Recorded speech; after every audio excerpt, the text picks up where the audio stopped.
ഇത് കണ്ടു കഴിഞ്ഞാൽ ഗോതമ്പൊടി പോലെയില്ലേ? എന്നാൽ ഇത് ഗോതമ്പൊടിയല്ല, ഇതാണ് ബക്ക്വീറ്റ്. മലയാളത്തിൽ കുട്ടു എന്ന് നോക്കിയപ്പം കണ്ടേ. ഇതിൻ്റെ കൂടെ കുറച്ച് ഞാൻ ഗോതമ്പ് പൊടിയും കൂടി എടുക്കുന്നുണ്ട്.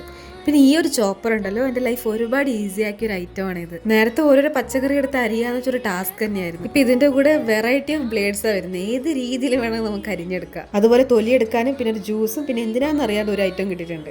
ഇത് കണ്ടില്ലേ, ജസ്റ്റ് ഒരു പ്രസ് ചെയ്താൽ മതി, അരിഞ്ഞ് കിട്ടും. അതുപോലെ തന്നെ സ്ലൈസ് ചെയ്യാനുള്ള ബ്ലേഡ്സും ഉണ്ട്. ഈ അരിയെന്നൊക്കെ ആ ബോക്സിലോട്ട് വീഴുന്നതും കൊണ്ട് എളുപ്പമാണ്. ഇത് ഞാൻ പൊതുവെ ഉണ്ടാക്കുന്ന ബ്രേക്ക്ഫാസ്റ്റ് ആണ് കേട്ടോ. ഇതിന് മുന്നേ ഞാൻ വീഡിയോയിൽ ചെയ്തിട്ടുമുണ്ട്. ഈ പ്രാവശ്യം ചെയ്തതെന്ന് വെച്ചാൽ ഞാൻ ബക്ക്വീറ്റും കൂടി ആഡ് ചെയ്തിട്ടുണ്ട്. ഈ ബക്ക്വീറ്റ് നമുക്ക് പൊടിയായിട്ടും കിട്ടും, അതുപോലെ നമുക്ക് ഈ അരി പോലെ നമുക്ക് ചോറാക്കി എടുക്കുന്ന പോലെ ആയിട്ടും കിട്ടും കേട്ടോ. സത്യം പറഞ്ഞാൽ ഇതിൻ്റെ ഗുണം ഞാൻ ഇപ്പോഴാണ് മനസ്സിലാക്കി. ഇങ്ങനെ സാധനം ഉണ്ടെന്നാണ് ഞാൻ ഇപ്പോഴാണ് അറിഞ്ഞത്. അതിലാണെങ്കിൽ നല്ലോണം ആൻറ്റി ഓക്സിഡൻസ്, ഫൈബേഴ്സ്, അതുപോലെ ഷുഗർ സ്പൈക്ക് കുറവാണ്, കാർബ്സ് കുറവാണ്, കാലറി കുറവാണ്. അങ്ങനെ ഇതെല്ലാം നിറഞ്ഞ ഒരു ബ്രേക്ക്ഫാസ്റ്റ് ആണ് ഇത്. അതിൻ്റെ കൂടെ ഒരു പച്ചപ്പ് നിറഞ്ഞ ഒരു പ്ലേറ്റും ഒരു ഗ്ലാസ് ഡാർക്ക് ചോക്ലേറ്റും.